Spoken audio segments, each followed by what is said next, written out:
নমস্কার সবাইকে। সবাই ভালো আছেন আমি জানি, আমিও খুব ভালো আছি। মা, মা, ছোট্ট একটা শব্দ মা। কিন্তু আপনারা কি জানেন, পৃথিবীর মধ্যে যদি 1 নম্বর মিথ্যাবাদী একজন মানুষ থাকে সেটা হচ্ছে মা। সেটা হলো মা। নিজে না খেয়ে সন্তানের জন্য খাবার রাখে, তারপরেও বলে আমি খেয়েছি। এইটা হলো মা, মিথ্যাবাদী মা। আমি তোমাদের আজকে একটা গল্প বলব, তোমরা মনোযোগ দিয়ে গল্পটা শুনবে, আর যদি ভালো লাগে অবশ্যই একটা কমেন্ট, শেয়ার, লাইক করবে। মা।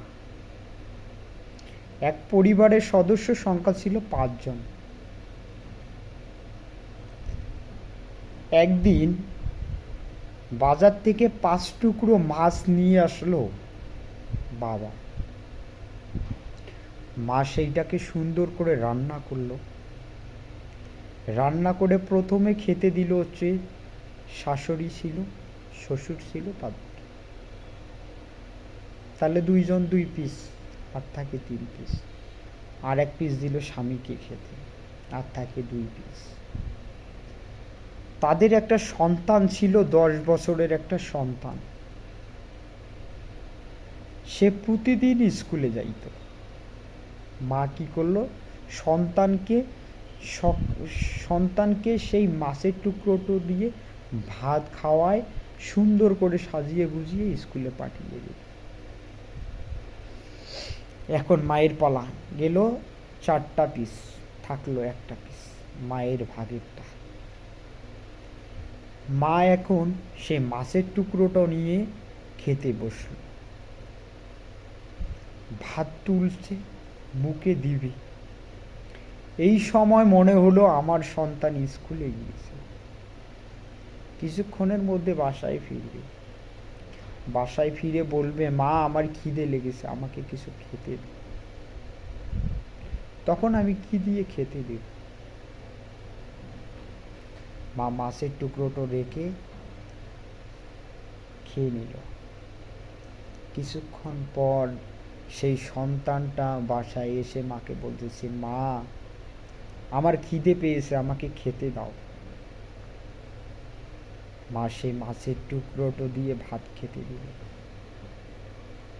কতটা আদর্শবান সন্তান হলে এভাবে জিজ্ঞাসা করতে পারে, মা তুমি কি খেয়েছো মাছ? মা সঙ্গে সঙ্গে উত্তর দিল, হ্যাঁ বাপ আমি খেয়ে নিয়েছি, আমি খেয়েছি, তুমি খাও।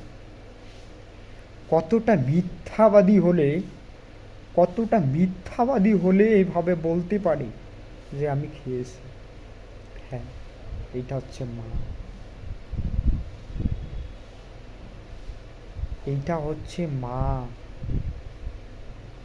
তাই আমি সবাইকে অনুরোধ করে বলবো, যাদের মা এখনো আছে, তোমরা কখনো মাকে কষ্ট দিও। যার মা নাই সে বোঝে মায়ের যন্ত্রণা। মা হচ্ছে পৃথিবীর শ্রেষ্ঠ সম্পদ। মা শব্দটা ছোট্ট একটা শব্দ, কিন্তু পৃথিবীর মধ্যে সবচেয়ে মূল্যবান জিনিস হচ্ছে মা। সবাইকে বলবো কখনো মাকে কষ্ট দিও না।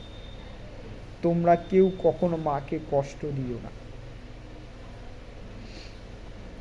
নমস্কার সবাই, ভালো থাকবেন সবাই।